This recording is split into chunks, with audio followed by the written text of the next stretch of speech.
bienvenue au podcast Le Murmure de l'au-delà. Pour ceux qui sont nouveaux sur ma chaîne, mon nom est Stécie Gagné et à chaque semaine, je ramène des personnalités importantes qui ont changé le cours de l'histoire.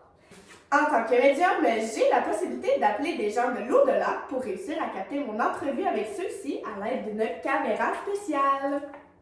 Cette semaine, j'ai la chance de recevoir la grande scientifique Marie Curie. Bonjour Madame Curie, comment vous allez aujourd'hui? Ça va bien, merci vous. Merci beaucoup de demander, je vais bien aussi.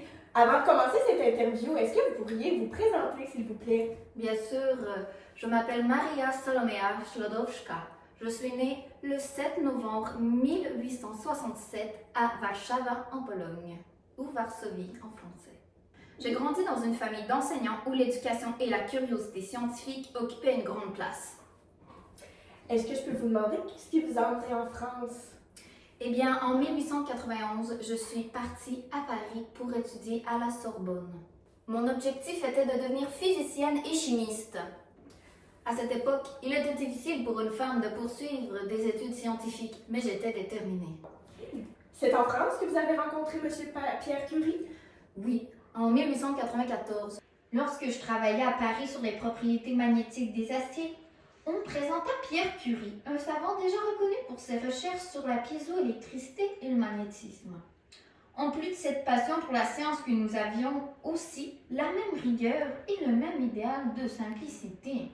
C'est notre amour commun pour la recherche qui nous a approchés et qui nous a conduits à notre rencontre. Nous nous sommes finalement mariés en 1895 à Sceaux, en France. De plus, nous avons 2 filles, Irène et Ève. Elles furent ma plus grande joie, même au milieu du travail et des difficultés. Irène est née le 12 septembre 1897. Elle était sérieuse et passionnée par la science. Celle-ci a suivi le chemin de son père et le mien. Pendant la guerre, elle m'aida à équiper les voitures radiologiques destinées aux soldats blessés et elle fit preuve d'un courage admirable malgré son jeune âge. Plus tard, elle a consacré sa vie à la recherche scientifique. Elle a travaillé sur la structure du noyau atomique et, avec son mari Frédéric Joliot, elle réussit à produire la radioactivité artificielle, découverte qui ouvrit d'importantes perspectives pour la médecine et l'étude des éléments.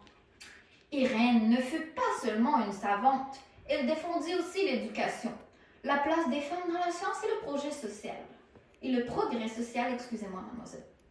Sérieuse et exigeante envers elle-même, elle était parfois réservée et portait une grande force de caractère.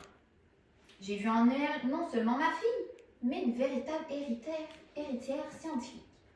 Pour ce qui en est d'Ève, qui est née le 6 décembre 1904, elle était plus attirée par les lettres et la musique.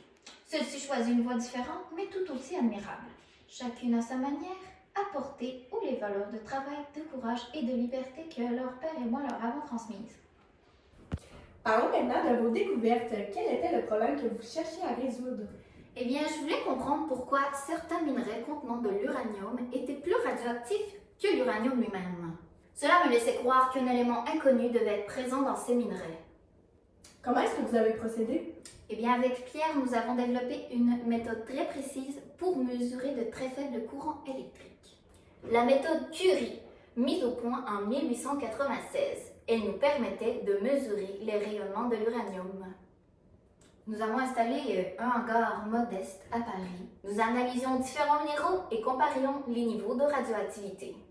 C'est vraiment très intéressant, Madame Curie, mais quelles étaient vos hypothèses? Eh bien, je supposais que la pêche blonde, un minerai riche en uranium, contenait un ou plusieurs éléments qui étaient inconnus et beaucoup plus radioactifs que l'uranium. Qu'est-ce que vous avez observé?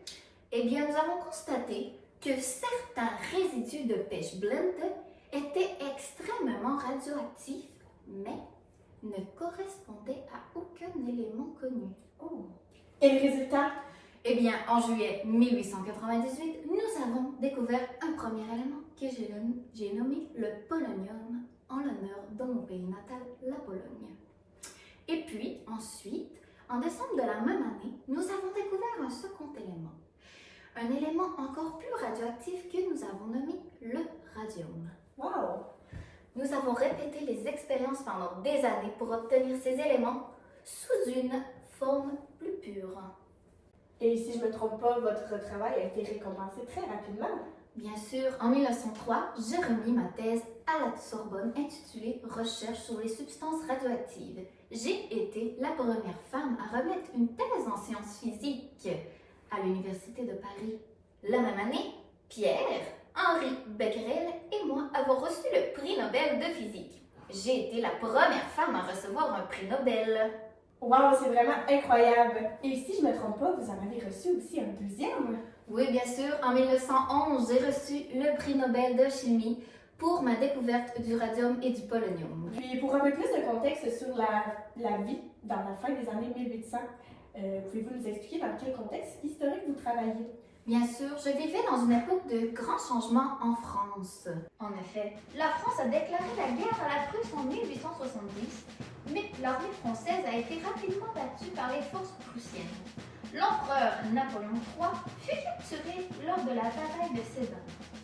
Cette défaite a entraîné la chute du Second Empire et la proclamation de la Troisième République. Sous celle-ci, l'école primaire devient gratuite et obligatoire pour les enfants de 6 à 13 ans et laïque, donc sans enseignement religieux. On voulait former des citoyens instruits, attachés aux valeurs républicaines et à réduire l'influence de l'Église sur l'éducation. Vous pouvez voir comment ça a changé beaucoup de choses pour les jeunes filles à ce moment-là. Aussi, en 1894, Alfred Dreyfus, un officier français d'origine juive, a été accusé à tort d'avoir livré des secrets militaires à l'Allemagne. Il a été condamné et envoyé au bagne en Guyane. Plus tard, des preuves montrent qu'il est innocent. Mais l'armée tente de cacher l'erreur. Cette affaire a divisé profondément la France entre ceux qui défendaient Dreyfus et les anti-Dreyfusards, comme on les appelait. Après plusieurs années de débats et de procès, Dreyfus a finalement été reconnu innocent et a été réhabilité en 1906. Et pour terminer, il y a bien sûr eu la Première Guerre mondiale de 1914 à 1818. Lorsque la guerre éclata, je ne pouvais rester dans mon laboratoire tandis que tant d'hommes souffraient au front. J'ai donc mis la science au service des blessés et j'ai fait installer des appareils de radiographie dans des voitures que nous avons appelées Petites Curies. Je me rendais moi-même près des lignes de combat pour aider les médecins à localiser les éclats d'obus dans le corps des soldats. J'ai également formé des infirmières et des techniciens à l'utilisation du rayon X. Quelles ont été les conséquences de vos découvertes? Eh bien, nos travaux ont transformé la compréhension de l'atome et de la matière. De plus, nous avons pu prouver qu'il existe certains éléments ou matériaux inconnus qui sont radioactifs.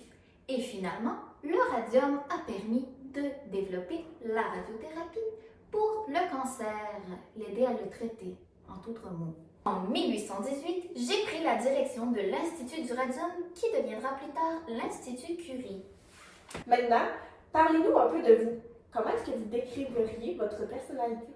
Eh bien, je dirais que j'étais persévérante, déterminée et passionnée par la science. Le travail était exigeant et les conditions parfois difficiles, mais je croyais vraiment beaucoup à l'importance de la recherche. Mais votre travail a eu des répercussions sur votre santé. Bien sûr, à l'époque, nous ne connaissions pas les dangers de la radioactivité. Donc, après plusieurs années d'exposition aux radiations, je suis décédée le 4 juillet 1934 en France. Aujourd'hui, eh bien, on comprend mieux l'importance des règles de sécurité en laboratoire, donc il y aura eu 5 bien à ma mort. Merci beaucoup, Madame Curie, pour votre incroyable entrevue. Eh bien, merci à vous de m'avoir reçu. J'espère que mon parcours et cette vidéo va encourager les jeunes à suivre cette carrière si inspirante et surtout les femmes à pouvoir faire une carrière comme moi parce que tout autant que les hommes, nous pouvons faire de même. Merci beaucoup d'avoir été des nôtres dans le podcast Les Murmures de l'au-delà. Nous allons nous retrouver la semaine prochaine avec une autre personnalité importante qui a marqué l'histoire.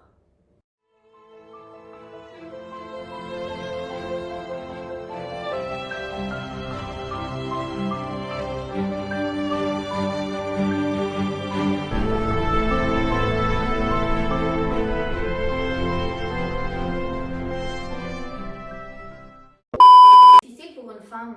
Non, pourquoi j'ai plus d'accent français? Ouais, je suis...